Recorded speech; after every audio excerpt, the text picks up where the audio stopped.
The following is an audio podcast of the New York Military Affairs Symposium. Other podcasts and full-text resources are available at the NIMAS website at nimas.org. In this podcast, Edward Chen of NIMAS talks about Chinese amphibious operations 1949 to 1958.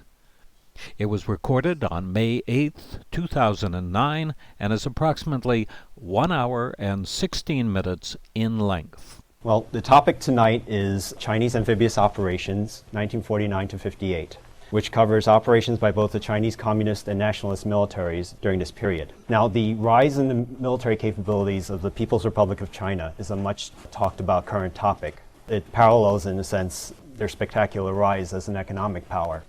There's been much discourse and debate about their ability to project military power. And what we'll do tonight is we'll be covering the history about one aspect of military power projection, which is namely amphibious operations. Now, when we think of amphibious operations, we usually think of them as the most technically complex form of military ops out there. There are plenty of historical examples of failure when you do them wrong.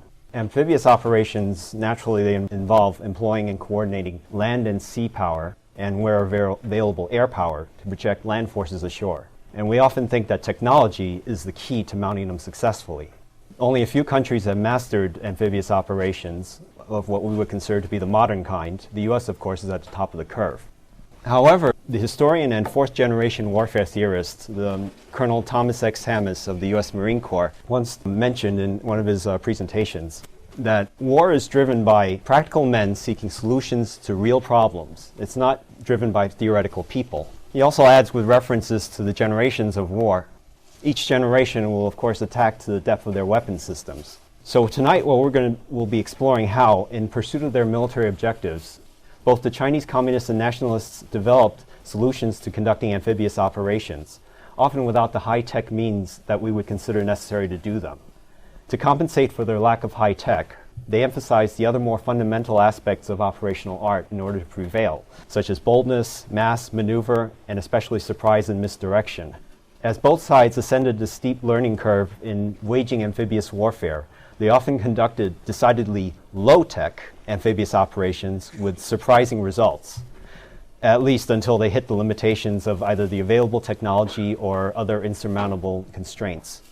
This is the area of operations that we'll be talking about. Of course, eastern China, and of course, this is the Taiwan Straits region over here.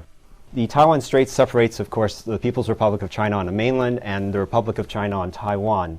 In its closest point, it's about 100 nautical miles wide. Also indicated are the two offshore islands that are still under the administration of the Republic of China on Taiwan, which is namely Matsu Island, a very small island about 20 miles off the coast of China, and Jingmen Island, which is literally only about 2 or 3 miles away at its closest point. Now, our story starts in April 1949, which is actually a little less than 3 years after this photo was taken. This is a real photo. They actually did get together for a photograph, Chiang Kai-shek and Mao Zedong, immediately after the end of the war in Asia for peace talks in order to reconcile the nationalists and communists. The Civil War broke out immediately after these talks failed. By April 1949, in order to put it in a nutshell, the nationalists lost, the communists won. The nationalists under Chiang Kai-shek lost because they were weakened by years of war, disunity, rampant corruption, and bad strategy. The communists under Mao Zedong won because they were unified, well-organized, ideologically driven, and very focused at the strategic and operational level. Now that, of course, is a gross oversimplification, and I'd love to go into more detail in a future talk at NIMAS about what happened during this time. It seems as if, judging from the troop strengths as a way to gauge relative strength, that one side is declining at the rate that the other side is increasing. And in fact, in some cases, a lot of troops switch sides.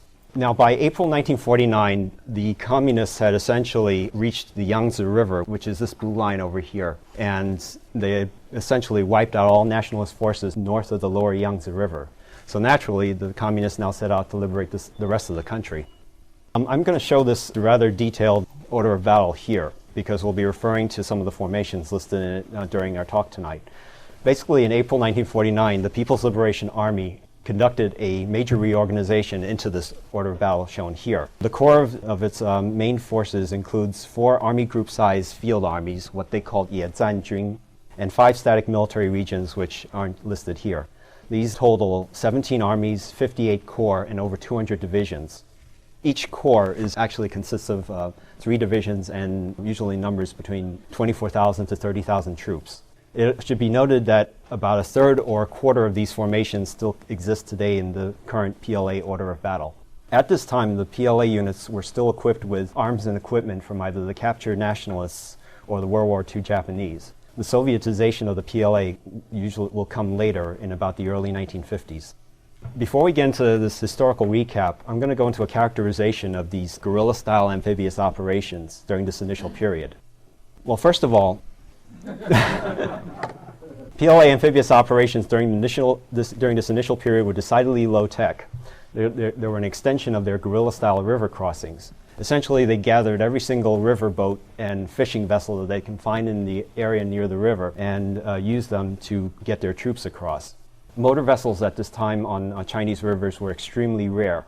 The easiest way to visualize the PLA and their conduct of amphibious operations is, of course, this painting, which a lot of people should be familiar about. It's one of my favorite paintings in the Met, by the way. Although for distances in excesses of 1 kilometer, they obviously employed sail power rather than rowing. Now, river crossings were actually conducted countless times by the People's Liberation Army in this fashion during their 2 decades of fighting either the Chinese nationalists or the Japanese. It's said that during the Long March, from 1934 to 35, the Chinese Red Armies actually crossed a total of 24 major rivers. And in one case, they even crisscrossed the same river 4 times in order to outmaneuver nationalist forces. Every time they encountered a new river, they had to repeat the process of finding boats, organizing civilian crews, and getting their troops across. And much like General Washington, the actual river crossings were always unopposed. Since the PLA didn't have a true navy at this time, amphibious operations were essentially mounted by ground forces as an adjunct to their land operations, and they were highly decentralized. They were, of course, a matter of organizing all the fishing vessels they could find in a local area and organizing them into transport forces, such as this example here. This batch of boats was captured by the PLA in preparation for an assault that we'll actually talk about later. Amphibious operations were all conducted by the Army. There was no Marine Corps at the time. Ground forces had considerable autonomy to plan and execute operations as they saw fit.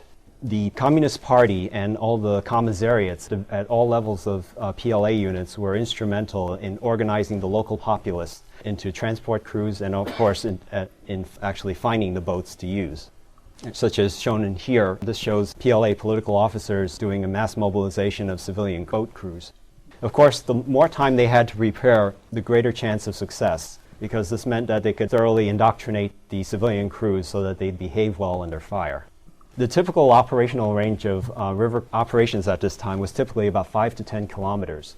This is one, because it's an artillery range, so that they had the benefit of supporting artillery from their friendly shore. And 2, because this was about the maximum range that a large formation of sailing vessels can stay together without being completely disorganized by wind and waves. Also, when they tried to mount operations, they usually tried to go for mounting simultaneous landings at multiple points on the objective area. This is to both confuse the defenses and also mask the actual objective of the invasion. Now, I'll go into a little bit about tactical features. Whenever possible, they tried to do a pre-landing bombardment of the opposite shore. Now, the only thing was that after the pre-landing bombardment, it was very difficult for them to call up artillery fire on request, since in 1949, radios only existed in the PLA up to regimental level. Battalions and below that had to depend on either runners or messengers to communicate. Such as, for example, shown here, this is PLA artillery actually covering the Yangtze River crossing. And yes, that is an American-made 105 millimeter howitzer, which used to be owned by the nationalists. The crews of the transport vessels usually improvised as much as they could, usually sandbagging and impregnating the bows and prows of the boats and mounting whatever weapons they could, machine guns, mortars, light ordnance, to provide some form of fire support. Such as shown here, this is during the Yangtze River crossing. You could clearly see this is a Maxim machine gun, a very popular weapon during both the Civil War and the World War II in China. And over here you could also see a 81 millimeter mortar, which is either US or Japanese origin. Of course, the assault troops used whatever portable weapons they could. Mortars, lightweight ordnance, US-made bazookas if they could obtain them from the nationalists, and explosive charges to take out fortifications if they were encountered on the opposite shore. Such as in this case, PLA troops are manhandling what is actually a ex-Imperial Japanese Army, a 70 millimeter battalion gun. It's a very common ordnance during the Pacific War, and the PLA made use of lots of these weapons. Plus, they're extremely portable. They weigh less than 500 pounds. The tactics involved are fairly straightforward and, of course, limited by the primitive technology they had. Namely, basically, to close with the defenders, overrun them, and then just go on ahead and make the exploitation into the interior. Such as in this example, showing PLA troops trying to occupy the Zhoushan Islands. And at least in one instance, they actually dropped off individual volunteer commandos, what they called 突击队. They would actually be given individual flotation devices, which were literally just bamboo tubes tied into a triangle. Bamboo, of course, is lighter than water. And they would swim to shore ahead of the transport force and then either recon, serve as pathfinders, or take out nationalist sentries. I'm going to talk about this campaign first, the Yangtze River crossing of April 1949, because even though it's not a true amphibious assault against a distant shore, this still was the mother of all PLA river crossings, and it was their model for waging the initial series of amphibious operations. As shown in this order of battle, the PLA basically had to get 1.2 million troops of the 3rd and 2nd Field Armies across the Yangtze River. They had to do this along a 360-mile front from the nationalist capital of Nanjing in east to Wuhan in the west. They were faced by this nationalist general here, Tang Enbo, with 700,000 men, and he was backed up by 300 aircraft and 100 warships, which the PLA really had no counter against. Here's a situation map showing the initial phase of the Yangtze River crossing. Basically, this is to lay out the general arrangement of the various armies. The 3rd Army on the left flank and the 2nd Army on the right flank. Nanjing is over here. The large metropolis of Shanghai is over here. And Wuhan, which is really the combination of Hankou and Wuzhang, is over here. Notice also I'm indicated here, this fortress here. It's the Jiangying Fortress, which proves to be rather critical during this crossing. Now, to mount this crossing, the communists basically rounded up 9,400 fishing vessels and rivercraft of all types, or an average of about 500 vessels per corps, in the 2 months that they had to prepare and train for this operation. The typical fishing vessel could carry something like 30 to 50 men. At this time, the PLA, of course, they had no air force or navy, but they did have plenty of artillery support. Typically, the artillery numbered around 1 battalion per division, a battalion with about 12 pieces of 75 millimeter pack howitzers, and each corps and army had a regiment with about 36 to 40 105 millimeter howitzers of American or Japanese origin. The way the communists dealt with nationalist air and naval power is they prepared the battlefield in their customary fashion, basically by infiltrating the nationalist ranks beforehand with agents and spies, and preparing mass defections of nationalist forces in key areas. They also sabotaged the serviceability of the Air Force, which kept the nationalist planes grounded. The crossings began on April 20th, initially in the center of the front and then to the west and the east. This was to confuse the nationalists as to where the main effort was. During the first night, each PLA corps tried to mount 2 crossings of the Yangtze in order to get 2 of their 3 divisions per corps across. Surprisingly, within 24 hours, the nationalist defenses completely collapsed. The communists actually managed to get the fortress of Jiangying to defect to the communist side. The commandant happened to be a closet Communist Party member. It was the Jiangying fortress that also turned their guns on the British and severely damaged British frigate HMS Amethyst, killing 46 of her sailors. The PLA then took the capital of Nanjing 2 days later, got their main forces across, and headed south in order to conduct a left hook to encircle the Shanghai area. They completed this encirclement on May 15th, and by May 27th, the city fell. Also, as far as the Navy is concerned, the PLA also managed to get 25 warships of the Nationalist Navy to defect to their side. And another 29 Nationalist warships, basically small vessels, were either forced to surrender because they were cut off by the fall of the Jiangying fortress. So as a result, the Nationalists lost something like 430,000 men killed or captured, while the PLA lost 50,000 men killed, wounded, and missing during the Yangtze River crossing and taking of every major city along the Yangtze. The nationalists did manage to evacuate about 50,000 of their troops from Shanghai before the city fell, and these troops will play part of the story later. Now this map, of course, shows the axes of advance of the PLA field armies as they headed south. Now, we're going to focus on the PLA 3rd Field Army since, one, they were on the communist left flank and were operating next to the coast. The PLA 3rd Field Army, which is a huge army-sized group of about 500,000 troops, comprised 4 armies. In the advanced south, they were assigned the following missions. Their 8th Army was ordered to garrison the city of Shanghai because it's a multi-million person metropolis. Their 9th Army was kept in reserve as the main force for future invasion of Taiwan. Their 10th Army, which we'll go into a lot of detail in our story, was assigned a mission of liberating Fujian province. It's the major coastal province facing Taiwan, and in particular taking the ports of Fuzhou and Xiamen Bay as staging grounds for the future invasion of Taiwan. Finally, their 7th Army was to liberate the Zhoushan Islands in order to mop up nationalist garrisons and open Shanghai and the Zhejiang coast to commercial traffic.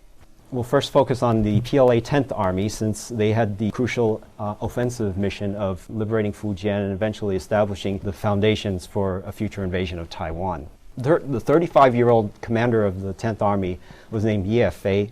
He was actually born in the Philippines, but his family originated from Fujian province, so he seemed a natural choice to lead the mission to liberate the province. The order of battle details here: 3 corps, 9 divisions, 4 artillery regiments, total of 156,000 troops.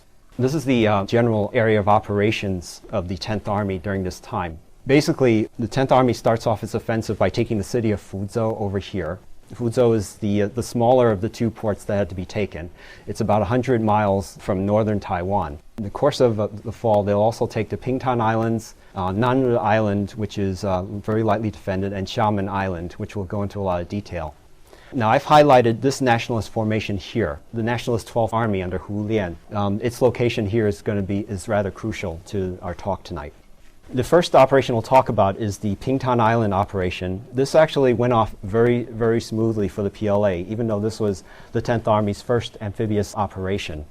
Basically, what they did was they took their 28th Corps, most of 3 divisions, assembled 375 transport vessels, and used them to storm the tiny island of Pingtan.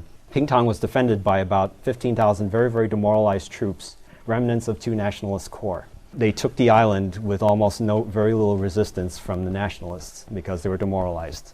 Most of the troops ended up in a bag, and both these commanders fled to Taiwan in the process. When the 10th Army reached the Xiamen region, in the course of executing this operation, the Zhangzhou-Xiamen Jingmen campaign, they took Zhangzhou very easily. That eliminated 18,000 nationalist troops right off the bat. Now they faced 2 heavily fortified islands, Xiamen, which we know as Amoy, and Jingmen, which we know as Quemoy. Now Ye Fei has 3 options. He could either take both islands simultaneously, the ideal choice, because this would flood the defenders and confuse them as to where the main target was. But the problem was he didn't have enough boats to do it.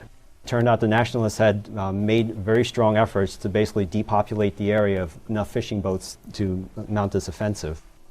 He could go for Jingmen first and then Xiamen second. But as I'll point out, the communists actually feel that Jingmen is too far and too risky when Xiamen is still occupied by nationalist forces. Or the third option, of course, is he could take Xiamen first and then Jingmen second.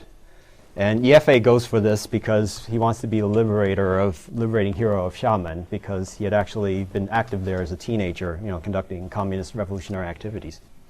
The nationalists were defending this whole region with the Fuzhou Pacification Command, rather oddly named. It's still commanded by Tang Enbo, who presided over the nationalist disaster on the Yangtze River. He has 3 armies. He has the 8th Army defending Xiamen Island. This is commanded by this rather mediocre general named Liu Ruming. Liu Ruming basically got his expertise under the warlord era, which means he probably knew very, very little about modern warfare. And in fact, no less than an observer as the U.S. Army General Vinegar Joe Stilwell, when he was an observer, called Liu Ruming a bastard traitor because he screwed up an important counterattack and let the Japanese win. The 22nd Army, which defended Jingmen Island, was led by this general here. He's not really well known, Li Liangrong. but he was a much more competent general. He was actually a graduate of the Central Military Academy at Whampoa, where Chiang Kai-shek was once its commandant. And even though he's got a slightly weaker force, he does have an ace up his sleeve. He's got a tank battalion on the island. And finally, the real hope the nationalists had for saving themselves rested on the 12th Army, which was still in Guangzhou province. It's got 9 divisions with 60,000 men. It's the last operational reserve in the nationalist army at that time, and it's commanded by this general, Hu Lian. He's one of the few remaining competent generals in the nationalist army, and we'll be hearing a lot about him later. His army of 9 divisions, it's got 3 corps, the 18th, the 19th, and the 67th. And what the nationalists do is, in the course of October, they're going to take the 18th and 19th Corps and send it to Jingmen Island, because they realize that Jingmen Island is the key to the Xiamen Bay region. The 67th Corps is going to the Zhoushan Islands, and all 3 corps are going to play into our story later. Now, Ye Fei and his subordinates probably didn't know that the nationalists were doing this, and of course their response was basically to accelerate the pace of operations. So on October 15th, they prepared to take Xiamen Island. They massed about 2 corps, 5 divisions, thinking that this would be pretty much enough to overwhelm the forces of Liu Luming, who, as we know, is rather incompetent. This is a situation map for the assault on Xiamen Island. Ye Fei conducts an interesting feat of operational misdirection. What he does first is he launches a feint assault, F-E-I-N-T, a feint assault against this tiny island of Gulangyu. It's right off the coast of Xiamen Island with about 2 regiments. He hoped that the nationalist forces on the island would actually have their attention drawn south, and this actually succeeds. In fact, the assault works too well because the assault troops that storm ashore on Gulangyu run into murderous defensive fire. And in fact, a lot of their transports are blown off course because of storms that were prevalent in the Xiamen Bay region in October. About 6 hours after the feint assault goes in, he then comes ashore from the north with the main force of the 31st Corps and the 29th Corps. Meanwhile, his 28th Corps, which is assigned to take Jingmen Island, is conducting a holding attack. First, they take this tiny island of Daden Island here, and then conducting artillery fire against Jingmen Island in order to pin them down. If you notice, the distances here from mainland to Xiamen, that's about 2 kilometers at most. Whereas the distance even from the North Shore or even Daden Island, this is about 5 kilometers. So this, of course, was the reason why Ye Fei would prefer to take this island first. The diversion works, the nationalist forces are drawn in, and then the northern assault precipitates the nationalist rout. In 2 days, they quickly overrun the island. This photo shows the troops planting a battle flag on Xiamen Island. And in the end, only about 4,000 troops, including both generals, evacuate the island. The communists don't really publish what their losses even approximately were, so we can only presume that they were very heavy. However, it was successful. It's actually the 10th Army's biggest amphibious success, given what's going to happen next. Now on to Jingmen Island. Actually, if you notice, a week goes by between the fall of Xiamen and the assault on Jingmen. And this is primarily because Ye Fei is too busy trying to establish order on the island. He realizes he has 175,000 extra mouths to feed from all the civilians in Xiamen. So that takes up all the transport that survived the assault on Xiamen Island. So as a result, he didn't really pay much attention to the planning for the Jingmen assault. This guy, the deputy commander of the 28th Corps, a guy by the name of Xiao Feng, basically came up with was he could only find about 320 transport vessels, fishing boats of all types. This is enough to land only about 3 regiments and parts of a 4th. Eventually, his first wave would actually consist of a little less than 9,000 of these troops. It's about more like 8,700.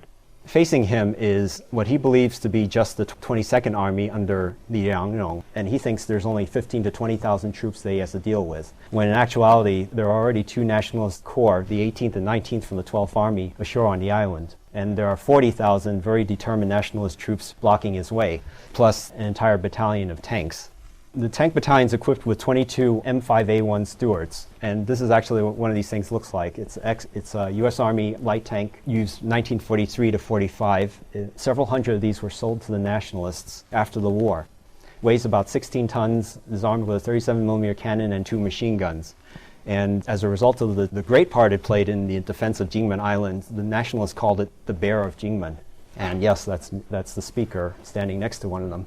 Now what happens is the communists launch their landings at high tide They do the crossover in the middle. This is a night crossing. They cross over in the middle of the night on just this one stretch of beach in the north of the island near the town of Guningtou on Jingmen Island. So there's only one axis of advance and hardly any misdirection at all. And also everything goes wrong for the communists in this point. First of all, they're facing bad weather. They're facing long distances. They're also facing two nationalist warships that happen to be in the area. One of them's an LST and the other one's a sub-chaser. And even with their anti-aircraft guns, they're able to cause considerable destruction among the invasion flotilla. Then when they get ashore, they suffer another calamity. It just so happens that the nationalists had a tank platoon with a broken down vehicle on the extreme east end of the beach, right here. They're still repairing their broken tank at the exact time that the communists come ashore. Then the tanks line up on the beach and then open up on the communist invaders with 37mm cannon and machine guns. And this actually holds off the communists from taking this town here, Chongling, which is in the center of the island. If the communists took this town and then Taiwu Mountain over here, they would essentially cut the island in two. The communists essentially managed to get this far, this red line here. But then they suffer their final calamity. They landed at high tide. And the problem with high tide is that after high tide, the tides recede. In this case, the tides receded so quickly that the entire transport force of 300 vessels was stranded on the beach. And then on top of that, the nationalist rapid reaction forces go into action. One tank company comes in from the east, followed by two infantry divisions, and then basically smashes into the beachhead and destroys all the transport vessels. And essentially, 12 hours after the communists land, they're trapped on the island. Their transport's gone, and there's not even any way for the communists to send reinforcements. I'm just going to show this video clip very quickly. It is in the Chinese language, so I'll try to give some kind of a commentary. This is taken from a movie, a very old 1980 Taiwan film, The Battle of Guningtou, which dramatizes this event. The clips of this film were shown in this documentary that was shown in Taiwan TV about the Battle of Jingmen. Of course, this is all dramatics. But notice here, it shows the various flotation devices that the communist commandos used, basically bamboo triangles and any other flotation device, anything they can cobble together. After the battle, the nationalists, of course, erected lots of monuments all over the island commemorating their victory. And this museum here, which is where I took that picture of the tank.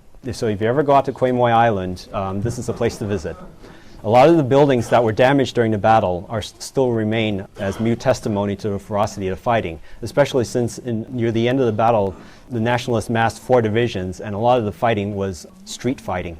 So in the end, after 2 days of hard fighting, the communists lose their entire first wave force. About 9,000 troops completely lost, killed or captured. All 4 of the regimental commanders that took part in the assault perished either in combat or later in prison under nationalist captivity. The nationalists lose close to 3,100 soldiers.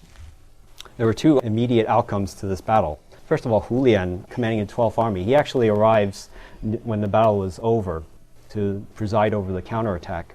He also becomes the commander of Jingmen Island, placing these 2 guys.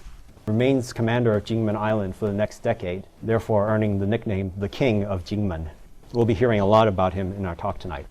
While this is all going on, the PLA 7th Army, which is located in Zhejiang Province, has its own mission, which is to clear out the Zhoushan Islands. They actually conduct the very first ever PLA amphibious assault, which is against Daxia Island. And then 2 months later, after sitting out on bad weather, they storm Jingtang Island, and finally Taohua Island. But then they suffer a major reverse in the Dunbu Island assault, which we'll go into very briefly. Here's a situation map showing those particular campaigns. We've got Daxia Island over here. Of course, the 7th Army has already occupied the mainland. They storm ashore at Daxia, take Jingtang Island, and then Taohua Island over here. But then they try to take Dunbu Island. And this, of course, illustrates one of their assault crossings. The landing at Dunbu Island was conducted by 7 companies with about 1,300 troops of the 61st Division. They expected only about 2,000 very demoralized nationalist troops on the island. But what they didn't know was that the 67th Corps from Hu Lian's 12th Army had arrived in the Zhoushan Islands, and they fall on top of the communist invaders like a ton of bricks. The communists are only able to land about another 1,000 troops, but then they realize the game is up, and they actually manage to withdraw back to their invasion beach in good order and evacuate the island. They lose about 1,400 men 1,400 total casualties, while the nationalists lost nearly 3,400 troops in the tough fighting. Now, of course, the disasters at Jingmen Island and Dunbu Island were both spectacular victories to the nationalists, especially given that they had been losing so badly throughout all of 1949. And as it turns out, they turned out to be a strategic victory as well. In fact, the victory was such a shock that even Mao Zedong had to write to the 3rd Field Army Command and as a reprimand, what do you expect? You're basically sending 3 regiments against 3 enemy corps without support for 2 days and nights. Of course you're going to lose them. This appears to be our greatest losses in the War of Liberation to date. Now, there are 2 immediate results of this communist reaction. First of all, the autonomy communist commanders exercised ended. All amphibious operations now had to be approved by higher headquarters, Field Army and above. However, surprisingly, Mao Zedong was still quite lenient to his commanders, so none of them were relieved. He actually exhorted his commanders to redouble their efforts, which leads us to the next campaign. This is against Hainan Island. Hainan Island is actually the southernmost province in China, and it's actually China's 2nd largest offshore island next to Taiwan. It's about a little smaller than Taiwan. The Communist 4th Field Army under Ling Biao had chased the nationalists out of the south.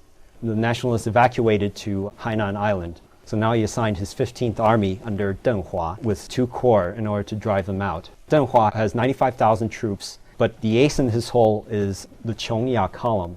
This is a force of 20,000 guerrillas, veteran fighters who actually had been fighting either the nationalists or the Japanese for nearly 2 decades. And they would provide all the real-time intelligence the communists needed to make this operation work. Defending the island is about 100,000 troops under this general Xue Yue. Anybody who's familiar with the Second World War might have heard of Xue Yue. He actually was known as the Tiger of Changsha because he managed to hold the city successfully in 3 out of 4 battles fought over Changsha during the war against Japan and fought in China. The only problem was Xue Yue had very little success fighting communists, and this would also show in this campaign as well. He also has 20 aircraft and 50 warships defending the island. Again, these are assets that the communists don't have any real counter for. But they are going to prepare lots of transport. They are going to make sure that these transport vessels are motorized to some extent so that they don't get blown off course. This is what Hainan Island looks like. At its closest point, it's actually about only 30 kilometers away from the mainland, the Leizhou Peninsula over here.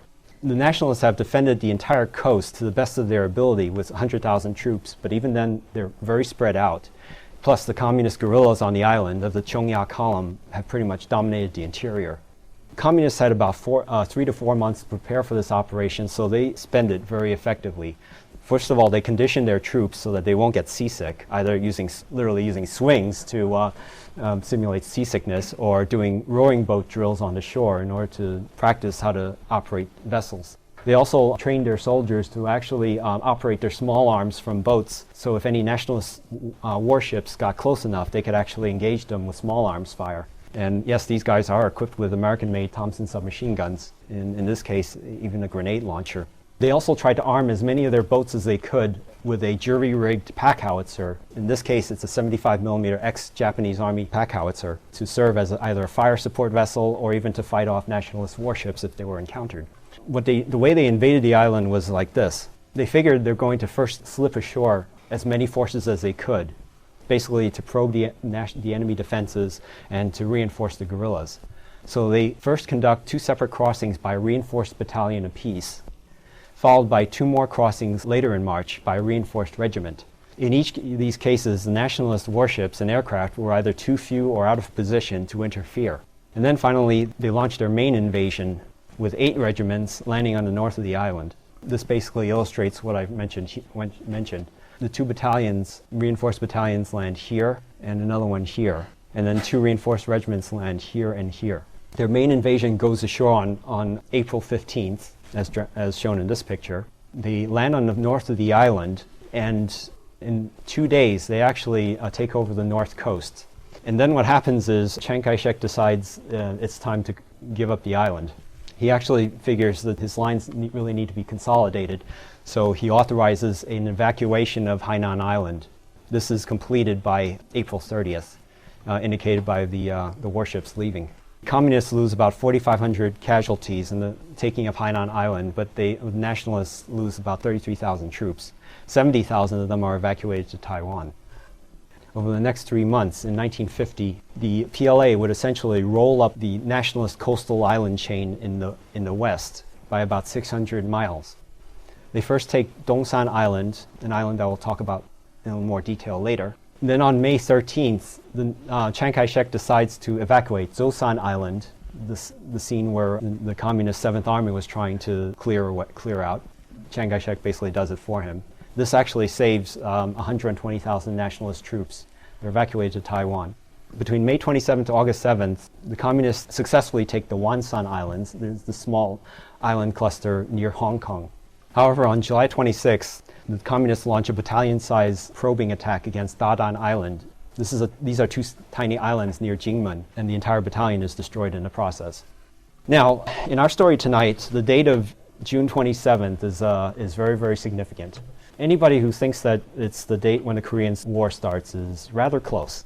It's actually 2 days after the North Korean offensive begins. President Truman, in this statement, this is a copy of the actual draft, slightly edited, states that he's going to authorize the 7th Fleet into the Taiwan Straits to prevent not only the communists from invading Taiwan, but also from the nationalists on Taiwan from invading the mainland. This is a game changer. This, of course, rules out any direct communist invasion of Taiwan, although for the rest of our talk, it doesn't really restrict the amphibious operations of both sides, who've managed to figure out innovative ways to work around this restriction. Although this does raise this issue, which is just how close were the communists ready to invading Taiwan. Now, this plan was drafted by the 3rd Field Army's Deputy Commander Su Yu, indicates that the PLA obviously was not ready. They anticipated they would probably need 6 corps in the first wave, 16 corps total, 400,000 troops. But their Air Force only has 50 aircraft. The Nationalist Air Force actually still had like 200 or 300 aircraft, so they're heavily outnumbered. The Navy only has 43 tons of ships, very small motor transport vessels and patrol craft. And at the earliest, they might be able to pull it off in summer 1951. Of course, then the Korean War breaks out, and many of those forces are sent to Manchuria instead. The 9th Army, for example, which was supposed to be the lead force to invade Taiwan, was actually sent to take on the Marines at Chosin Reservoir. The outbreak of the Korean War also means that now the nationalists could actually try to get some payback. And what they do is, during the timeline of the Korean War, they're going to mount a series of very interesting amphibious operations along the southeast Chinese coast. In particular, these 2 islands, Nanru and Dongsan, will be discussed in some detail. The first thing they do is they organize something called the Anti-Communist Nationalist Salvation Army. It's a force of guerrillas. It's actually organized by the CIA front called Western Enterprises Incorporated. There's a pretty good book called Raiders of the Chinese Coast by Ed Holliber. Talks about the shenanigans and rather dangerous activities of the WEI in some detail. But it'll go into much more detail about these operations, definitely with an adventurous point of view. These guerrillas managed to stage, according to one account, about 18 raids and 11 marginal acts of sabotage, and are a considerable headache to the sea commerce in the area. The scale of raids basically escalates over the course of this time all the way up to battalion-sized units and involving naval support. And at the same time, what they also discover is the PLA resistance also escalates, and the guerrillas find little welcome or support from the local populace that they're trying to liberate.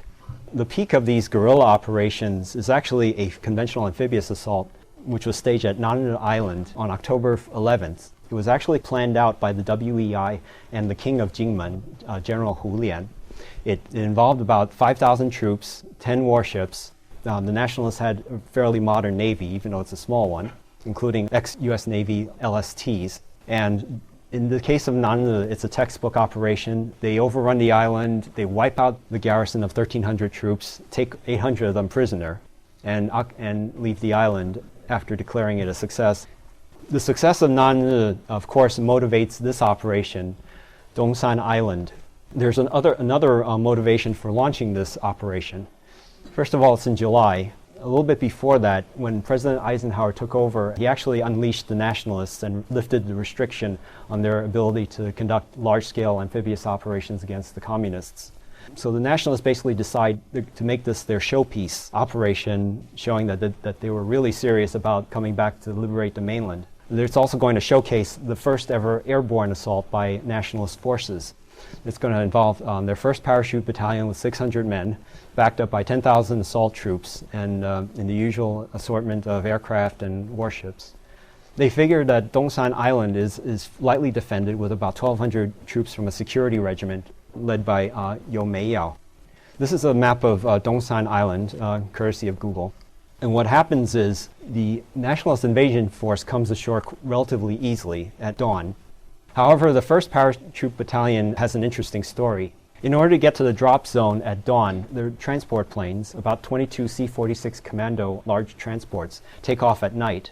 And as you know, with night takeoffs, it's very difficult to stay in formation. 3 of the 22 planes drop out of formation. The rest are scattered all over the place because they can't see each other. So as a result, when the drop takes place, 400 paratroopers are scattered all over the place. Their objective is to take this town of Bacimen, which actually controls a causeway connecting Dongsan Island to the mainland. The paratroopers are too lightly armed to take out the defending company of PLA troops. And in fact, they lose hundreds of paratroopers, including their battalion commander, to mortar fire. The PLA 10th Army under EFA then swings into action, and they send 2 divisions, one across the causeway and the other across by boat. And 2 days later, EFA is pretty much close to driving the Nationalists into the sea. So therefore, Hu Lian basically declares the raid a success and evacuates the island. The communists suffer about 1,250 casualties, but they managed to inflict nearly 2,700 casualties killed on the Nationalists and capture 715 soldiers, including many, many paratroopers. This photo here is actually a Nationalist press photo showing the prisoners they captured on Dongsan Island, whereas this photo here actually is a Communist press photo showing the Nationalist paratroopers that they took. Now, during the course of the Korean War, the PLA, of course, they're very busy fighting the UN forces. But at the same time, they take the time in the Zhejiang region to basically build up their capabilities. So they're rather quiet up to about 1953. In December of 1953, they finally form a Zhejiang Command. This is led by General Zhang Aiping. He's formerly an operations officer with the 3rd Field Army. This would be a combined arms headquarters that would control the 7th Army, the Navy forces, and the Air Force. Also during this period, the Soviet Union provides, as we know, substantial amount of aid to Communist China. The PLA becomes Sovietized, absorbing all the Soviet equipment. Although at first, the Russians are rather picky with their military technology transfers. This map here shows the Zhejiang region that Zhang Aiping basically has to defend. The Nationalists still control all these islands in 1953, and what Zhang Aiping is going to do is he's basically going to take all of them with a little bit of subterfuge. In the course of 1954 and 55, he is going to first establish air superiority. Basically, the PLA Air Force has about 700 aircraft by now. And this actually drives out the Nationalist air presence covering these islands. Then he has this area swarming with dozens, if not hundreds, of PLA patrol boats, which also neutralizes the Nationalist naval presence. And by mid-1954, the Nationalists only control the island of Yijiangshan and Dacen. The other islands were either overrun with little resistance or the Nationalists evacuate. Here's just an illustration of the PLA Air Force in action. Even though they have the MiG-15 jet fighters, and as we all know from the Korean War, in the Zhejiang region, they're still operating propeller-driven aircraft since they're much more useful in the tactical support role. Tupolev Tu-2 bombers shown here, or over here, ground support aircraft, the Ilyushin Model 10 Stumovik. The PLA Navy is also fairly active. They've received about dozens and built nearly 100 of these P-4 class patrol boats, Soviet type, equipped with 2 torpedo tubes. One of their major successes, besides driving away Nationalist naval presence, is actually sinking this warship here. The Nationalist frigate Taiping used to be the U.S. destroyer escort Decker. It's Ewart's class destroyer escort. It was actually the Nationalist flagship involved in the defense of Jingmen Island in 1949. But on November 14, 1954, the Taiping runs afoul of 4 torpedo boats and is sunk. Then finally, after basically neutralizing the entire area around Yijiangshan Island, the PLA is going to try to take it. They prepare a very well-trained assault force, 4 battalions. They build a fire base on Tomensan Island, which is with an artillery range of Yijiangshan. It's about 5,000 troops total. This time they prepare modern landing craft, 140 of them, with about 24 escort and fire support vessels, supported by 184 warplanes.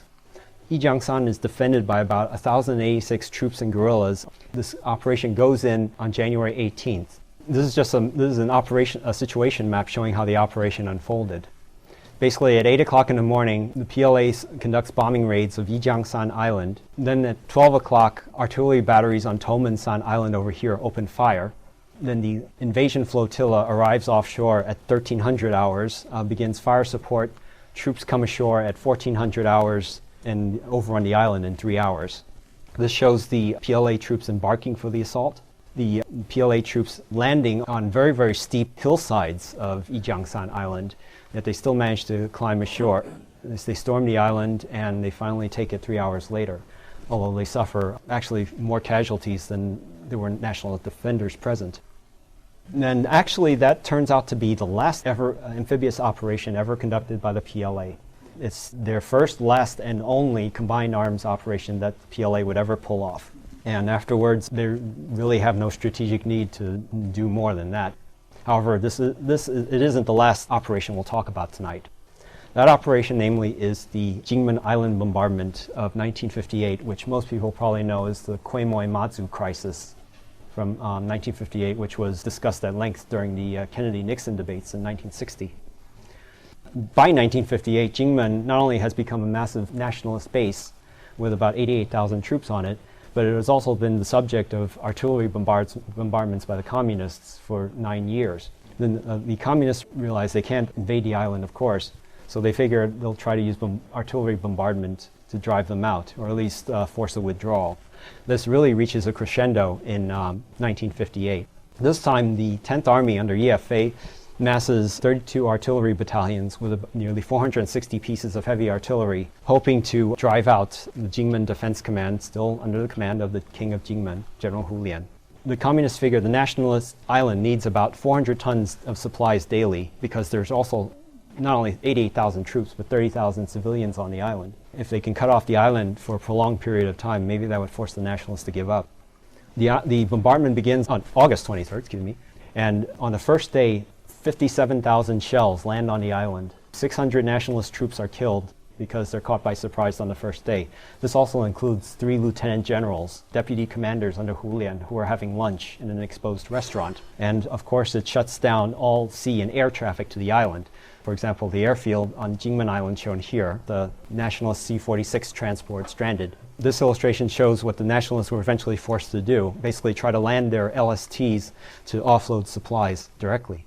I'm just going to give a brief chronology of what happens. On August 23rd, the bombardment begins. By September 2nd, 8,000 shells are landing every day, shutting off all the supply lines to the island. Then the communists actually pause. Mao Zedong actually stops the bombardment to see what the nationalists will do next. And what the nationalists do next is they're going to employ their amphibious forces in the resupply role.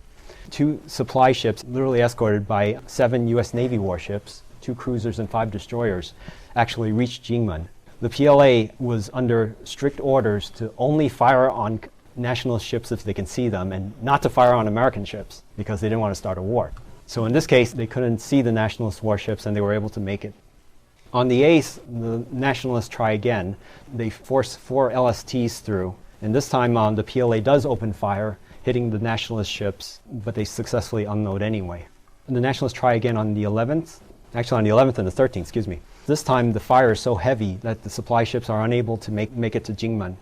Just to backtrack a little bit, the U.S. warships involved, usually they would turn away when they reached the 12-mile limit. What the nationalists do next is they're going to really use their amphibious forces. In this case, they're going to use LVT-4 amphibious tractors. They use one of their LSTs. It's loaded with 17 of these LVT Amtraks, each carrying 2 to 3 tons apiece.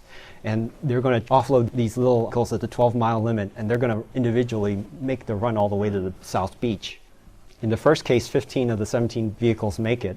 This tactic actually succeeds. Through this effort at resupply, daily tonnage goes up to 170 tons, and this allows the nationalists under the King of Jingmen, Hu Lian, to hold out. So that by October 5th, Mao decides he's going to order a 2-day halt By this time, the communists had lobbed about 470,000 shells on the island, and the nationalists don't look like they're about to leave yet. However, they've taken almost 1,000 killed in the process. And then after reevaluating its options, with nationalists unwilling to leave and the United States literally being right next to them and being very, very careful not to provoke them, Mao and to the PRC government basically announces the notorious odd-day bombardment policy, which is basically he's only going to bombard the island on odd days and leave it alone on even days. Basically this is a face-saving gesture, but he figures his real calculation is he actually decides that the nationalists should hold on to Jingmen Island, if for no other reason that it'll serve as a liability. If the communists still have to prove that they mean business about wanting to reunify Taiwan with the mainland, they could always bombard it again. And from 1958 to 1978, the island is bombarded at gradually lessening frequency until, in the end, they're basically throwing propaganda leaflets at each other, which ceases altogether on January 1st, 1979, when the People's Republic of China formalizes relations with the United States, and all activities against Jingmen and Matsu Island cease. Now, conclusions. Well, from these operations that we've talked about, basically we can see that both the Chinese communists and the nationalists have conducted increasingly sophisticated amphibious operations. In particular, the communists climbed a very steep learning curve, conducting first low-tech guerrilla-style amphibious warfare to modern combined arms operations. Of course, both the communists and nationalists had overreached themselves with strategic consequences. In the communist case, the failure to take Jingmen Island basically froze the so-called border between the two regimes. And the nationalist failure at Dongsan Island basically ended any thought of the nationalists using military force to try to solve the problem. However, subsequent operations that were conducted by both sides exercised much greater restraint and attainable objectives. And it also just goes to show that up to a point, planning and sophisticated operational art can still compensate for technical disadvantages. It is something that we might need to consider, especially since we're fighting a war on terror with enemies that may be very low tech, but decidedly imaginative. And that concludes our talk for tonight. Thank you for listening.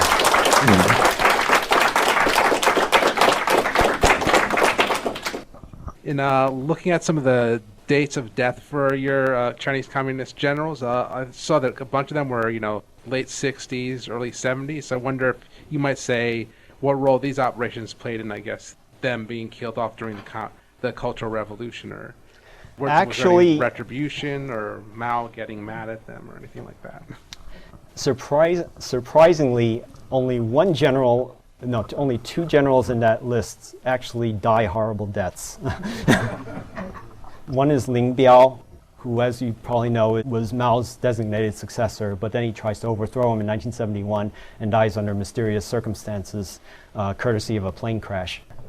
The other is Peng Dehuai, who commanded the PLA forces in Korea.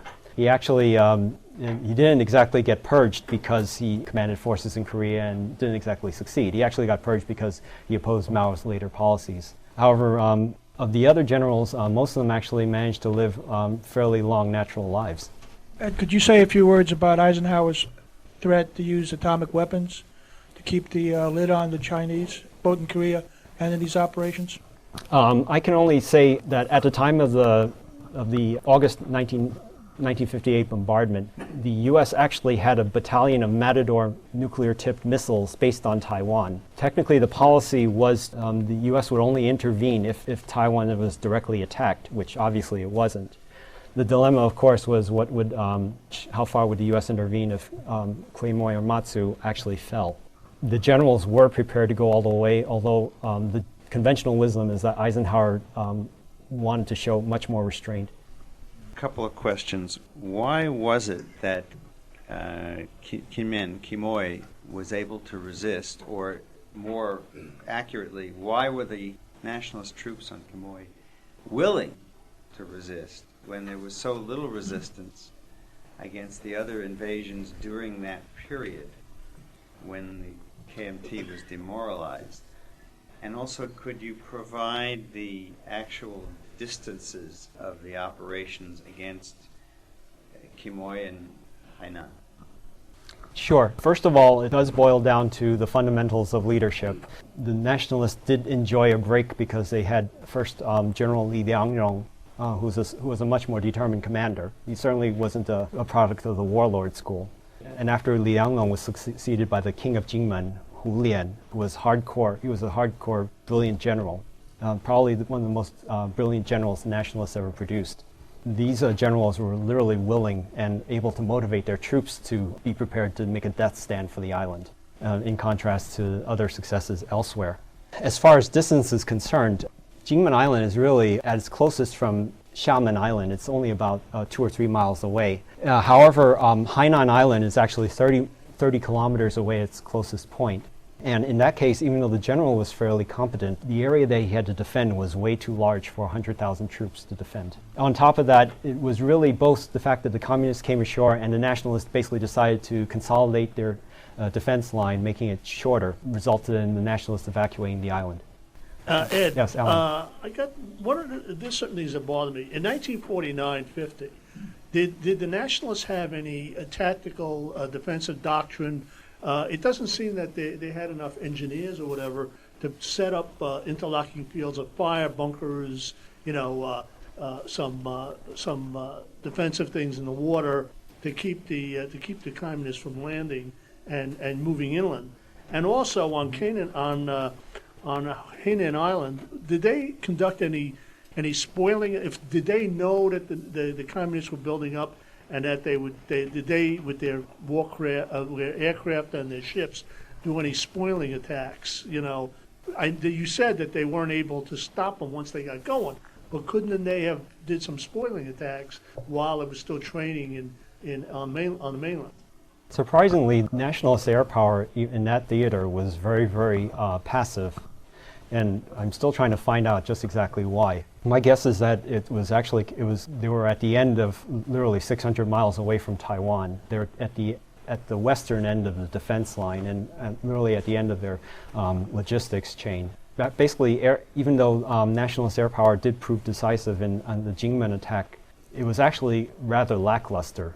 Even though their pilots were fairly well trained because they were trained by the Americans, their ground staff and organization was rather poor. They couldn't really organize and keep their planes as well maintained as, let's say, us. So air support was really spotty. So surprisingly, we really weren't able to disrupt the communist preparations to take Hainan Island. And once it started going, they couldn't stop it. And what about the first part of that, the thing about the tactical defensive Okay. doctrine? Did they have any? Did they build any bunkers? Actually, they did. The surprising thing is, actually, in all of these cases, the nationalists did build bunkers. They did try to establish interlocking fields of fire. Of course, it's a question of how much time they had to prepare. From most descriptions, the defensive lines were literally just single layer. Basically, once the communists penetrated the first line of bunkers, they were through. Once they're through, the panic that ensues among the defenders is enough to unhinge the whole position. Even though on paper they tried to establish defense in depth with counterattack forces and all that, the only place they really managed to make that work was Jingmen Island, where it was apparently concentrated enough that they could pull it off. At Hainan Island, I think you said that the nationalists had 50 warships. Could you tell us a little bit more about that? Yeah, most of those warships actually would be what in the U.S. Navy would be considered sub-chasers, patrol vessels, literally like Coast Guard cutters, no more than 100 or 200 feet long vessels. They were actually spread out all over Hainan Island, covering the 4 corners of the island. So even though they knew that the most likely invasion route was in the front, their patrols were so badly timed that the communists were able to get past them, especially since they had months to prepare. Plus, they also had the guerrillas on the island providing them with real-time intelligence on nationalist activities. By this time in the war, I assume that most nationalist soldiers were mainlanders, not Taiwanese. Yes. So the only way they're going to get back to their family is to surrender. And how does this affect morale? The fact that they're going to be separated forever from their family. Well, even though that's not my particular area of expertise at this moment, yes, that was an issue. These soldiers were all mainlanders, and they basically accepted the fact that they were going to be separated from their families, although this did, of course, make the initial effort to mount the counterattack raids all the more enthusiastic. The only problem was due to the heavy communist resistance, they realized that this wouldn't work. One thing that we have to kind of realize is that the Chinese soldier during World War II, and especially during the Civil War, he probably had a standard of life that, for want of a closer comparison, borders that of the Russian soldier during World War II. Basically, his life expectancy was short, and his quality of life was even worse. And he was also treated very, very unfavorably. Two questions. One is that the Sidewinder anti-aircraft missile was invented, I believe, in 1953. I'm not sure when it was deployed for the United States Air Force, but did you find any evidence, because I'm shocked that the Chinese Air Force would not have been blown down in 1954 and 55 during some of these operations, if the Sidewinder were available to Nationalist Air Force? Do you find any evidence that they asked for advanced missiles from the United States and did not get them? And my second question is, did you find any evidence that Mao was regretted giving Kim Il-sung the go-ahead for the Korean War in 1950, when if the United States hadn't been brought into that war, he would have probably easily taken Taiwan in 51 or 52? Well, the first point about the Air Force is fairly straightforward. The Nationalists actually were training their pilots to operate jet fighters in 1954. The problem was those fighters weren't deployed until 1955, after the Dotson Islands were evacuated. Their Air Force at the time was still equipped with Mustangs and Thunderbolts, which you all should be very familiar with, F-47s and F-51 fighter planes. And these were either overwhelmed by PLA Air Force fighters, either MiG-15s or even the older Lavochkin 11 Soviet-designed fighters. If they weren't outflown, they were certainly outnumbered. However, the Sidewinder missile actually does come into play in 1958. Nationalist Air Force does get Sabre fighters, and they actually performed fairly well. Although, even though the Nationalists claim that they shot down something like 32 to 0 of a kill ratio, especially thanks to the Sidewinder, the PLA Air Force actually admits to like 5 lost and 5 damaged. So it's more like a 5 to 4 kill ratio, still in the Nationalists' favor. And the second question, I can't really quite answer that, although from what I've read, Mao Zedong actually was kind of relieved he didn't have to invade Taiwan, because he figured, one, an amphibious operation was very difficult to pull off. He kind of already saw that uphand. And he actually figured it would be easier to fight the Americans on land than to try to take on the U.S. Navy in the Taiwan Strait. So I'm not sure if there was any regret, supporting Kim Il-sung instead of his generals. Thank you for your, very interesting presentation. And I have several questions. First, was the U.S. supplying arms to the nationalist force from 1945 to 1950 period, when the communist Chinese were moving down, toward Taiwan? And the second question is, when the Korean War broke out, what was the number of troops were massing across the Taiwan for the invasion of Taiwan at that time? And how many U.S. sent ships across the Taiwan Strait when Truman ordered sending the 7th Fleet into that zone? And finally, if there was no Korean War, how soon do you think the Communist China could have occupied Taiwan? Okay, first question I can answer really quickly. First of all, the PLA had prepared literally everything in the Fujian and Zhejiang region, 400,000 troops for the invasion. They did have plans to commit 16 corps, or about 48 divisions, for the invasion of Taiwan. The only problem was they wouldn't be ready until 1951 at the earliest.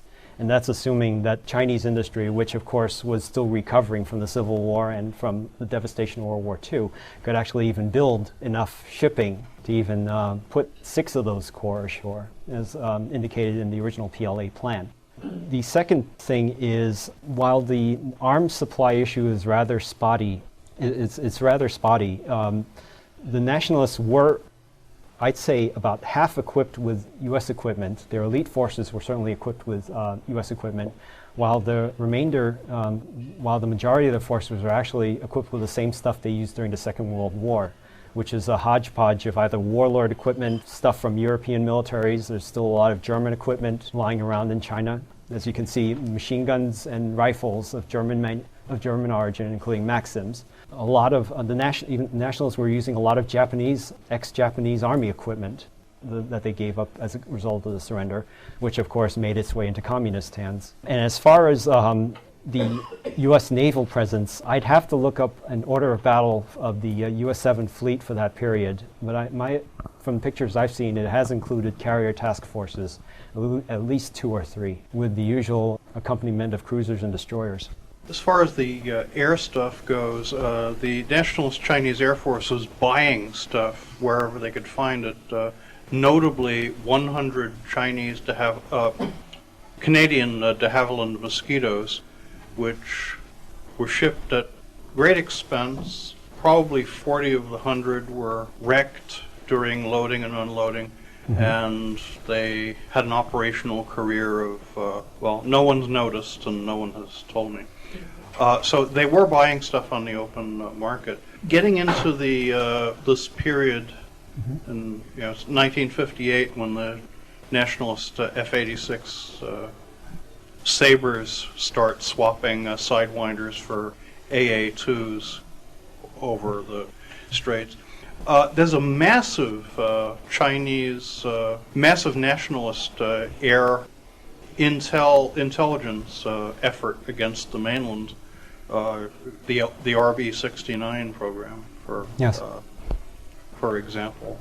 And is there any equivalent of that from the other side?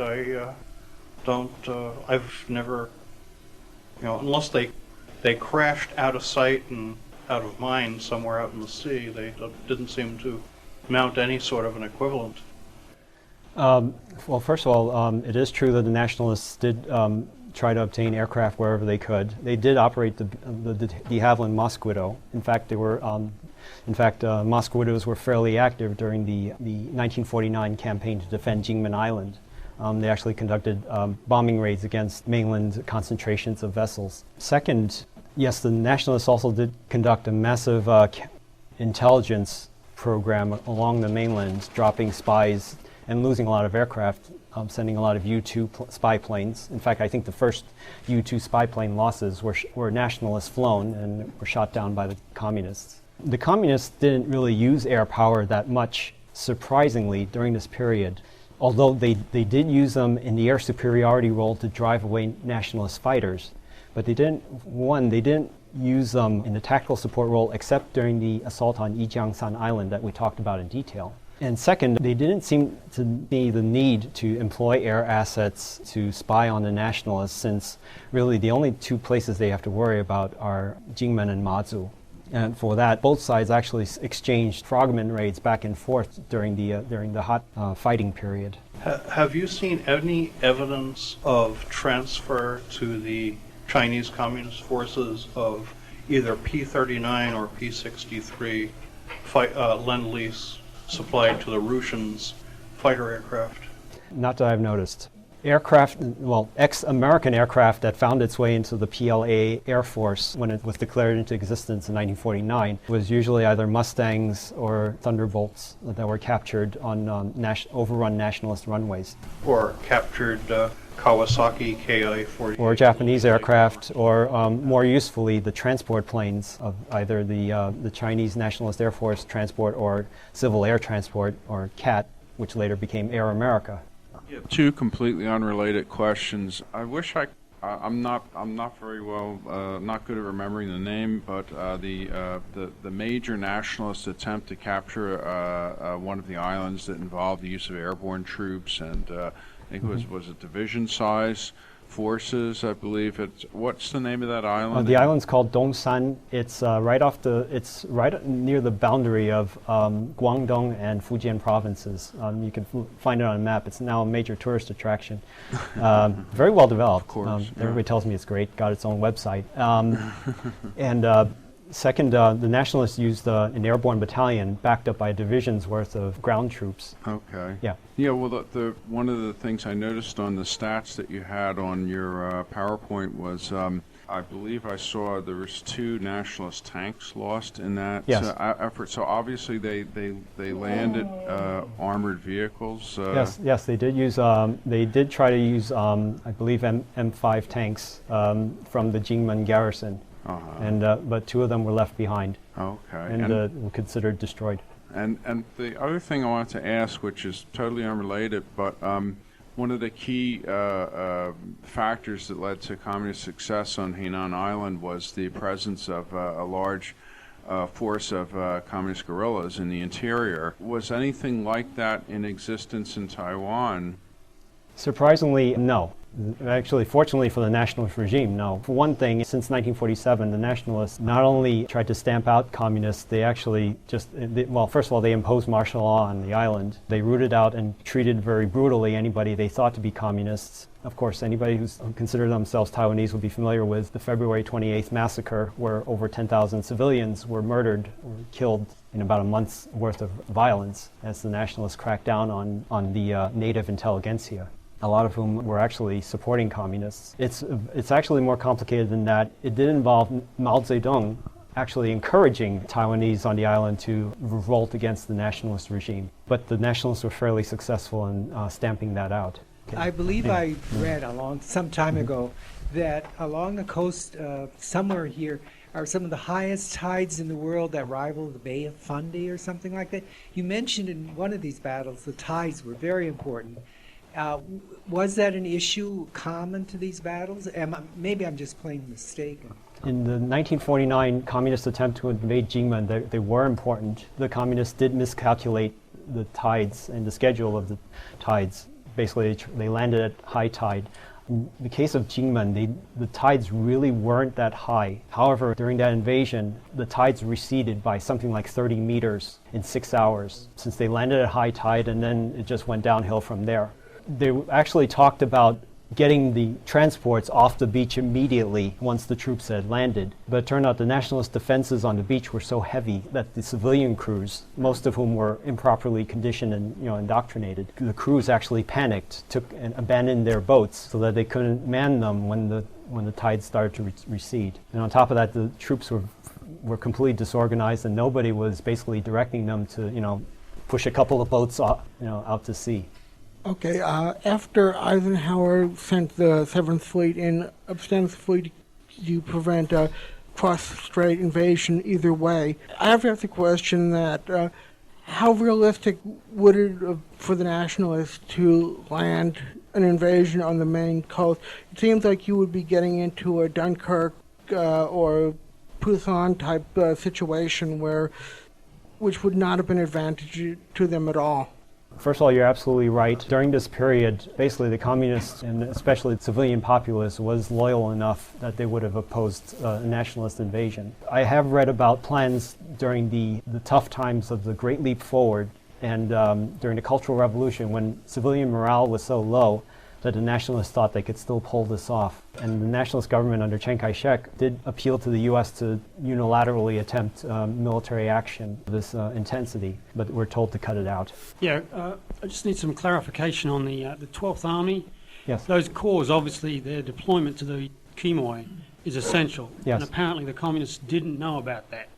That's right. And so I'm wondering who actually approved that. And second question is, what was the role of Chiang Kai-shek in some of these decision-making? And also on the other side, Deng Xiaoping. That's a good point. First of all, the conventional wisdom right now, because I really have to look at the nationalist records, which from what I'm told are actually fairly accessible now, was that Chiang Kai-shek actually personally ordered the 12th Army redeployed, which was rather ironic. It did save the coastal islands, as we have shown. It was also located on the mainland, and he conceivably could have put it to use defending Guangdong province as well. But it turned out that Guangdong province was defended by a general who was actually a main rival of Chiang Kai-shek, somebody he hated very much. So he was willing to basically leave him on the vine. And oh yes, Deng Xiaoping at this time, he was actually the commissar, the chief commissar of the 2nd Field Army under the Obo Chen. In fact, during the Civil War, the 2nd Field Army Command, which was also called, before that, the Central Plains Field Army, was actually called the Liu Deng Army, because Liu was the tactical operational genius and Deng was his #1 cheerleader. Ed, thank you. Very nice work. A couple questions. How much did this entire Civil War cost as far as debt and things like that? And how much of this material is available in English? The best estimates, the Civil War period, it's pretty hard because I have yet to see some really good numbers on it, and especially with some granularity. The numbers I usually see are the ones posted by the statistician R.J. Rummel. He did a very fantastic study on democide. He estimates that the Civil War period probably involved the deaths of probably 7 million military and civilian personnel, and I believe that's just the 1946-49 period. And I'm sorry, could you repeat your second question? How much is available in English? At this point, there are a couple of good studies out there, but I'd say not enough. It turns out that right now is actually a pretty good time to indulge in Chinese materials because the Chinese, especially on the mainland, they want to indulge in the World War II Civil War period, especially with 60th anniversary milestones coming up. Yeah, Ed, you mentioned the captured nationalist paratroopers and other captured nationalist troops at all. What was the usual thing with them after they were captured? Were they re-educated, or if they refused re-education, were they killed? What was the story? Did they ever get back? Yes, on both accounts. And first of all, since most of them were mainlanders, getting back usually means just simply escaping camp and going home. You mentioned 2 early operations where the people on the islands managed to conceal how many troops were there, and the mainlanders really underestimated. What was the reason for the communist failures in intelligence in those two instances? In the case of the Xiamen and Jingmen campaigns, well, first of all, the communists did already have intelligence assets, namely spies on Xiamen. It's a major city. Jingmen at the time was very sparsely populated. It was really a sleepy fishing village island, 30,000 people. And if they had intelligence assets, the situation was analogous to what happened with the British in the Arnhem operation. They did have some intel. They did have scouts who realized, hey, there are 40,000 nationalist troops on the island. We should think this through. And yet EFA, and not only himself, his subordinates, were really plagued with hubris at this point. They had won one victory after another, and they really figured all they had to do was get on the island and the nationalists would fold. That's all we have. No, I'm sorry. Thank you. And that's it, yeah. And thank you very much for the opportunity to speak tonight. That was Edward Chen of NIMAS talking about Chinese amphibious operations 1949 to 1958. You've been listening to an audio podcast of the New York Military Affairs Symposium.